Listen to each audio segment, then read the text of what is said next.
बात एक और बड़ी खबर की करेंगे, बात राफेल की करेंगे, क्योंकि अब 3 और राफेल भारत की सरजमी पर उतरने वाले हैं। बड़ी जानकारी आपको देते हैं, क्योंकि पहले 5 राफेल भारत की सरजमी पर उतर चुके हैं, लेकिन 3 और राफेल भारत पहुंचने जा रहे हैं। अप्रैल तक 21 विमान आ जाएंगे और 2016 में ये डील हुई थी, जिसकी जानकारी हम आप तक पहुंचा रहे हैं पूरी, क्योंकि लगातार भारतीय वायुसेना की ताकत बढ़ रही है। राफेल का जहां तक हम जिक्र करते हैं तो 5 राफेल भारत की सरजमी पर उतर चुके हैं और इस वक्त 3 और राफेल भारत की सरजमी पर उतर रहे हैं, जिसकी जानकारी इस वक्त हम आप तक पहुंचाने की कोशिश कर रहे हैं, क्योंकि अप्रैल तक ये कहा जा रहा है कि 21 विमान आ जाएंगे भारत में, जिससे चीन और पाकिस्तान को करारा जवाब मिलने वाला है। यानी भारत की वायुसेना की अगर बात करें तो भारत की वायुसेना दोगुनी उसकी ताकत हो रही है और भारतीय सेना का पराक्रम और शौर्य हमेशा से दिखता रहा है।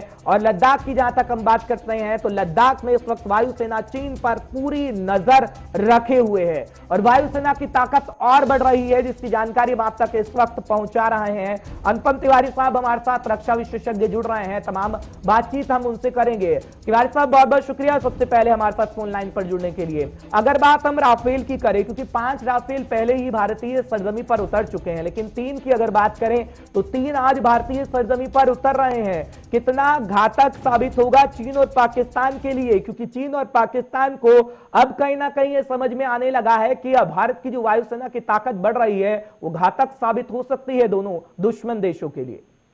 इसमें कोई शक नहीं है हर्ष जी कि भारतीय वायुसेना पहले से ही ताकतवर थी जी, और उसके अंदर इतनी क्षमता थी कि वो एक साथ 2 मोर्चों पर कम से कम जूझ तो सकती थी, हार जीत तो नहीं कह सकते हैं। लेकिन राफेल के आने के बाद इस पूरे इलाके का संतुलन अब बराबर बैठेगा, बिल्कुल, क्योंकि 5 राफेल पहले आ चुके थे, 3 और आज लैंड कर रहे हैं और जो पूरा बेड़ा है वो भी बहुत जल्द पूरा हो जाएगा। हमारे 2 स्क्वाड्रन राफेल के तैयार हो जाएंगे। तो इस हिसाब से अगर देखा जाए तो राफेल का आना एक बहुत ही मैं कहूंगा कि भारतीय सेना की ताकत को बढ़ाने वाला एक हथियार साबित होगा और पाकिस्तान और चीन दोनों को अब सतर्क रहने की जरूरत है, क्योंकि ये एक ऐसा अस्त्र है जिसकी मारक क्षमता दुनिया ने पहले भी कई बार देखी हुई है।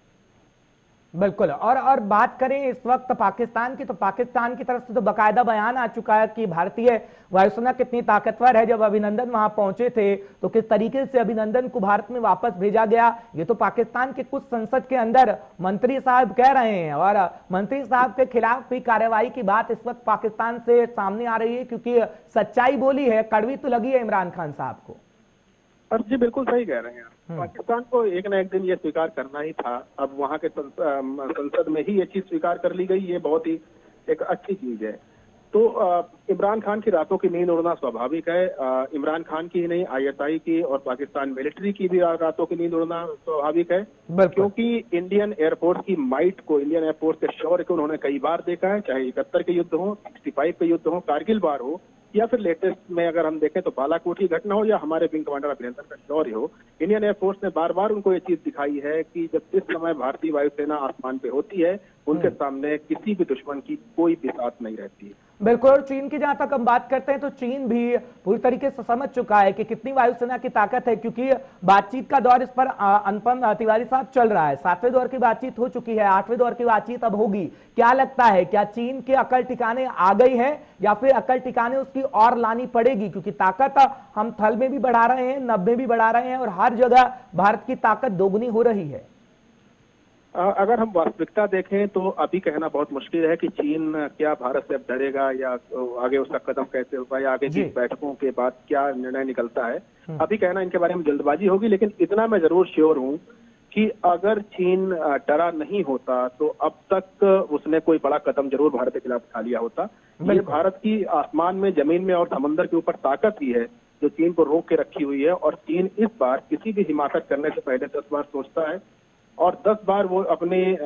ऊपर जो हमले भारत की तरफ से होंगे उसका आकलन करता है, उसका अंदाजा लगाता है। और इसीलिए एलएसी पर भी एक तरह का स्टेलमेट की सिचुएशन बनी हुई है।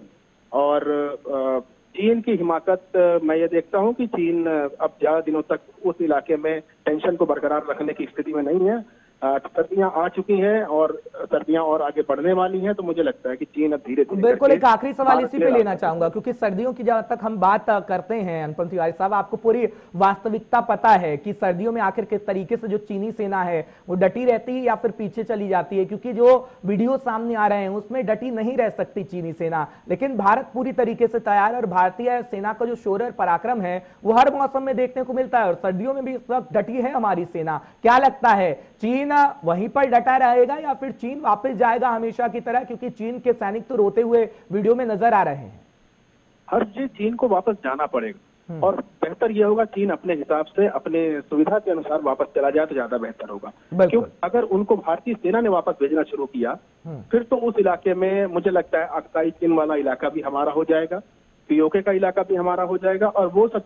जगह है जो कि वो दो देश अपना मान के बैठे हुए हैं, वो भारतीय सेना छीन लेना जानती है। तो मुझे लगता है कि अगर यथास्थिति को बरकरार रखना है तो चीन को खुद ही अपने हिसाब से उस इलाके से वापस लौट जाना चाहिए और बॉर्डर के ऊपर यथास्थिति बहाल करनी चाहिए, जो कि आज से 5 महीने 6 महीने पहले थी। और शी जिनपिंग के जो भी तनाव क्रिएट करने की जो आदत है उससे उनको बाज आना चाहिए और पीएलए को भी अब ये समझ में आ रहा होगा कि जिन सर्दियों की धौंस वो भारतीय सेना को दिखा रहे थे उन सर्दियों में उनके खुद के सिपाही नहीं खड़े हो पा रहे हैं और इन्हीं सर्दियों में भारतीय सेना के जवानों ने बड़ी बड़ी ऊंची ऊंची चोटियों पे कब्जा कर रखा है और कई सारे सामरिक ठिकानों को अपनी जद में ले लिया है, जिससे अगर लड़ाई चलती है तो भारत को लड़ाई जीतना बहुत मुश्किल नहीं होगा। बिल्कुल, चलिए बहुत बहुत शुक्रिया तिवारी साहब हमारे साथ जुड़ने के लिए, बातचीत करने के लिए और दर्शकों को सरल भाषा में समझाने के लिए कि आखिर चीन की अकल ठिकाने किस तरीके से लाई जा सकती है और बड़ी जानकारी हम अपने दर्शकों तक पहुंचा रहे हैं, क्योंकि चीन और पाकिस्तान को करारा जवाब मिलेगा।